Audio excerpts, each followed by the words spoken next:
आपका स्वागत बा आज हमरा किचन में। आज हम रउआ लोगन के खातिर कुछ अलग लेके आयल बाई। आज हम 6 अलग अलग प्रकार का चटपटा तीखा नूडल का रेसिपी लेके आयल है। सबका स्वागत बा।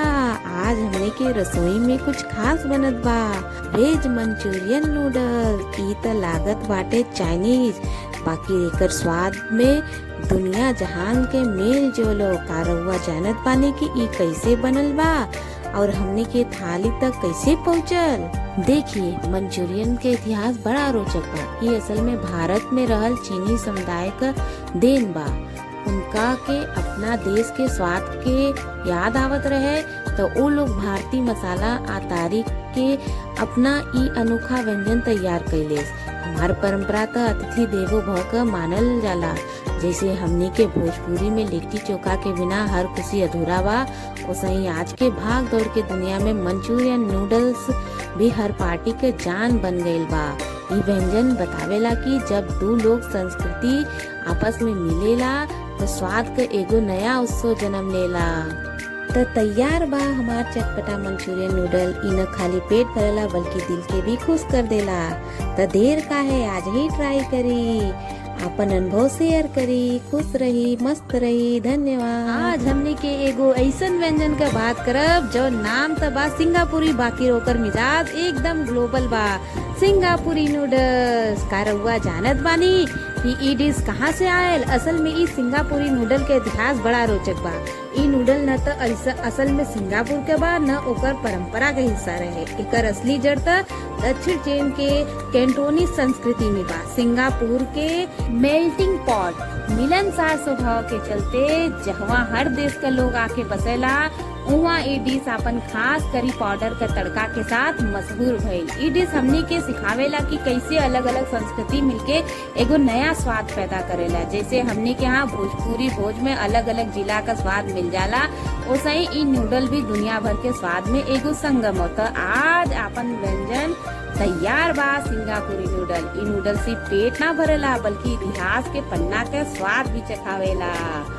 तो रउआ कब बनावत बानी खास डिश की बात करब ओकरा के बारे में जेकरा नाम सुनत ही मुंह में पानी आ जाला। जी हाँ, हमनी के सबसे पसंदीदा स्ट्रीट चाउमीन। का रउआ जानत बानी ई चाउमीन कोनो साधारण खाना नहीं के, एकर इतिहास बहुत पुराना बा। नूडल के जन्म तो हजारन साल पहले चीन में भयल रहे, जहाँ ई मियान कहात रहे। धीरे धीरे ये दुनिया में पसरल, लेकिन भारत में जब आयल तो यहाँ के लोगन एकरा के अपना देसी तड़का दे देलेस, जेकरा हमने के आज स्ट्रीट स्टाइल चाउमीन कहत बानी। वो असल में इंडो चाइनीज फ्यूजन हो। हमने के यहाँ के लोग के का चाहिए? ढेर सारा प्याज, पत्ता गोभी, ढेर सारा चिली सॉस और सबसे जरूरी चटपटा स्वाद। ये चाउमीन नूडल के भारतीय मसालन के साथ मिलन ही आज गली गली में मिल जाला। तो बतावा रउआ की कौन वाला चाउमीन सबसे ज्यादा पसंद बा, एकदम तीखा वाला या सॉस से भरपूर? कमेंट में जरूर बताई। और अगर रउआ के भी देख के भूख लगल बा तो जल्दी से बगल वाले ठेला पर पहुंच जाए। सेजवान नूडल की, लेकिन जरा हट के। रउआ सोचत होई कि चाइनीज पकवान भोजपुरी थाली में का करत बा? तो सुनिए, इतिहास गवाह बा कि खान पान के भी आपन रूट होला।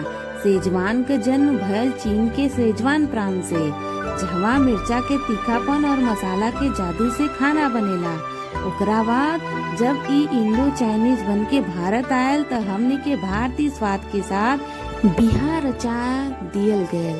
काहे कि हमने के भोजपुरी माटी में तीखा और चटपटा का जौन दीवानगी बा, उस सेजवान के मिजाज से एकदम मेल खाला।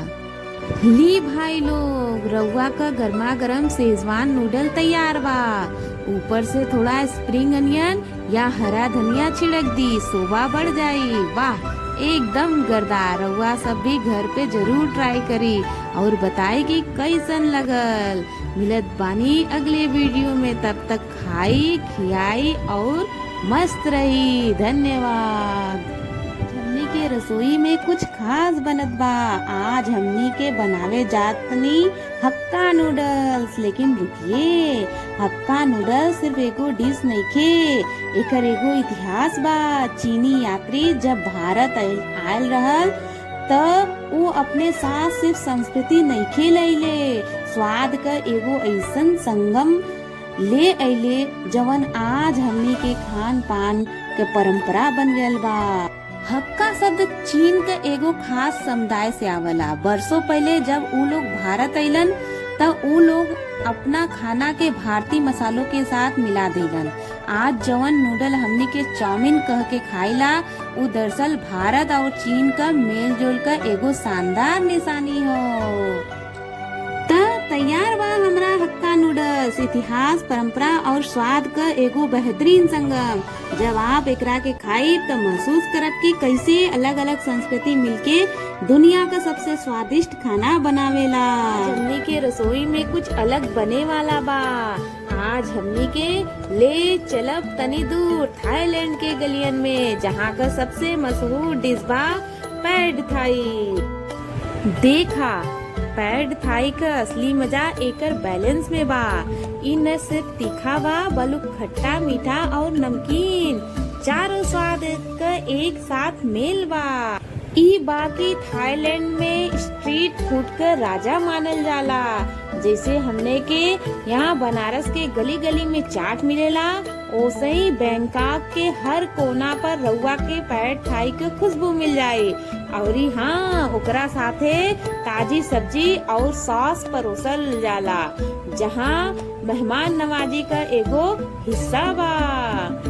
चावल के नूडल्स साथ में तन्नी मन्नी टोफू, मूंगफली का कुरकुरापन और ऊपर से ताजा नींबू का रस, बस ई मुंह में जाला तो लगेला कि स्वाद का उत्सव मानल जात बा। तो खात रही और मुस्कुरात रही। तो रउआ लोगन के ये रेसिपी कैसन लगन अपन घर में ट्राई करी और हमें कमेंट में जरूर बताइए। रउआ के सबसे ज्यादा कौन वाला पसंद आयल। वीडियो पसंद आयल हो तो लाइक शेयर सब्सक्राइब करब न भूली। धन्यवाद।